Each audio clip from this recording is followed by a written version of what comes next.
We dismiss history at our peril. Liberty Nation Radio with Mark Angelides.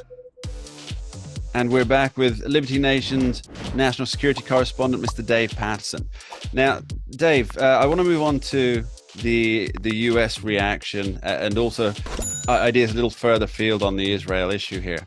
Now, after President Biden made his speech on Tuesday, he was warning the enemies of Israel who might be tempted to get involved. He said, quite emphatically, don't. He said it twice, so you know that he meant it, right? Yes. But within hours of that, we had Hezbollah sending missiles into northern Israel from the Lebanon. Now, he drew a line in the sand, and it was ignored completely. And this seems to me a very Obama-esque position, isn't it? Where lines are drawn, they're overstepped, then they're redrawn. Now, and I suppose I would also like to know, do you see what Hezbollah's doing in Lebanon? Is this just an opportunistic engagement, or is something else afoot there? No, I think that it is opportunistic, absolutely. But at the same time, the enterprise that everybody's dancing around and that the Biden administration will not bring into the conversation is Iran. And Hezbollah and Hamas are both puppets of Iran, and anybody who thinks that they aren't is just as naive as Anthony Blinken. As Anthony Blinken, thank you. You don't like to do ad hominem attacks, but nonetheless, no, this is truly ridiculous. Not to absolutely to out Iran as one of the significant problems in the Middle East. At Liberty Nation, we have written about this on several occasions. But, you know, you start to connect the dots here, and you start to see that in the middle of all of it is Iran. People will talk about, well, you know, there's no exact, accurate, or precise information about Iran. Well, let's get real here. I mean, how precise do you need to be when Iran has provided all of the Katyusha rockets, has provided all of the money that goes to backstop Hezbollah and Hamas, and by the way, so does Russia, as a matter of fact. And you start to look at what exactly took place prior. And although correlation obviously is not causation, but when you have representatives from Iran going to Moscow to chat about how they're going to provide support for Russia's unwarranted and unprovoked invasion of Ukraine, and you don't think that somebody's going to mention in August that there is an operation afoot to invade Israel, that's very naive. We wouldn't do that. If we were talking with an ally about an operation we had in mind that might disrupt something they were having ongoing, of course we would talk to them about it. And so to suggest that Iran didn't talk to Russia, at least to give them a heads up, I think is very naive. And and it goes back to the Middle East, where if Syria gets a cold, Hamas sneezes. There is no way to disconnect all of these players from what goes on contemporaneously with their equities and with their agendas. It's funny how, and I don't like to use this word so much, but Mr. Blinken, he seemed almost desperate to poo-pooh the idea that Iran was involved. Now, I understand operational security, and you don't want to be making claims that can later be proven false, because that'll hurt you both politically and on national security level. But he was so keen to dismiss the idea that Iran had any involvement, or that they had no evidence of involvement, but still keen to point out the fact that the $6 billion that had been released for Iran's use hadn't been touched yet and was only earmarked for food and health provisions, and would be overseen on that release. And it's almost as though it felt to me, and this is why I I would like to go a little bit harder on Mr. Blinken under these circumstances.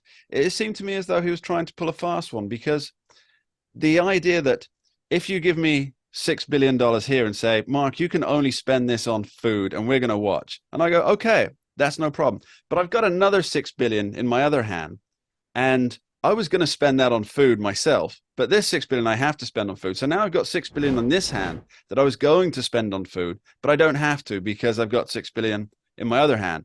Now I can spend that money, that 6 billion that I've already got myself, on something entirely different. And if that happens to be sponsoring terrorism across the Middle East, well, then the idea that an extra 6 billion in hand to pay for all the food that I've got to pay for anyway, all the health provisions that I have to pay for anyway, didn't free up some cash for terrorist activities. Well, that's just ridiculous, isn't it, Dave? Absolutely ridiculous. And for them to suggest that the American people who listen to them aren't savvy enough to figure this out for themselves. I mean, how dumb do they think that the American people are, or the rest of the world, for that matter? It's ridiculous. And if in fact everything they said was true, there is a psychological motivation, a psychological presence and gravitas that says to the Iranians, we've got them. Look, we can ask for anything and they'll do it.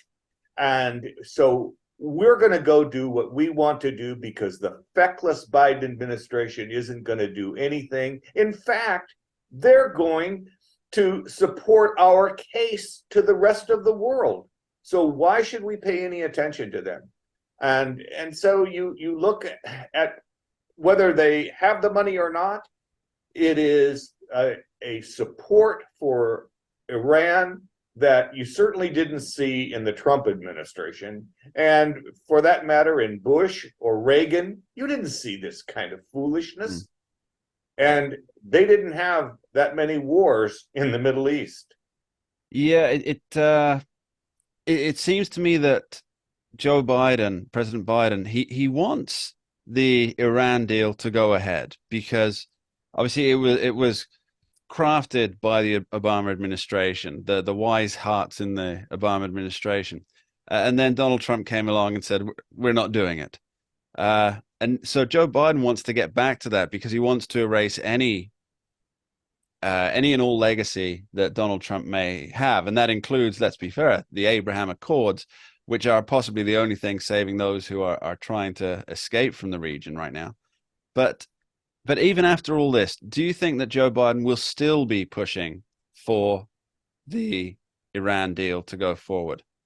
Absolutely. I mean, I think that though the subject was different, the almost fanatical adherence to ideas that they have come up with, it was adequately portrayed by John Kirby when he said, oh yes,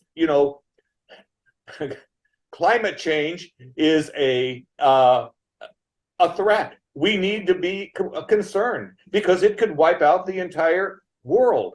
I'm sorry, nobody believes that. And yet they adhere to this ludicrous notion continually. They also adhere as kind of an analog to this idea that they can get Iran to give up their nuclear ambitions. They're not going to. And the only thing that they'll understand is when you present them with such an agonizing alternative that they have to give it up. And the United States has not done that under, not even come close under Biden. And seems unlikely to. We'll be back with Dave Patterson after this short break. Don't go anywhere. We dismiss history at our peril. Liberty Nation Radio with Mark Angelides. Don't get caught up in the media madness. Join our movement for free thinking and free speech at libertynation.com. Publishing news and analysis 24/7 with original articles by our team of authors who tell it like it is. Join us each week for online TV shows, The Uprising Podcast, and Liberty Nation Radio. We believe in free thinking and free speech. We are LibertyNation.com.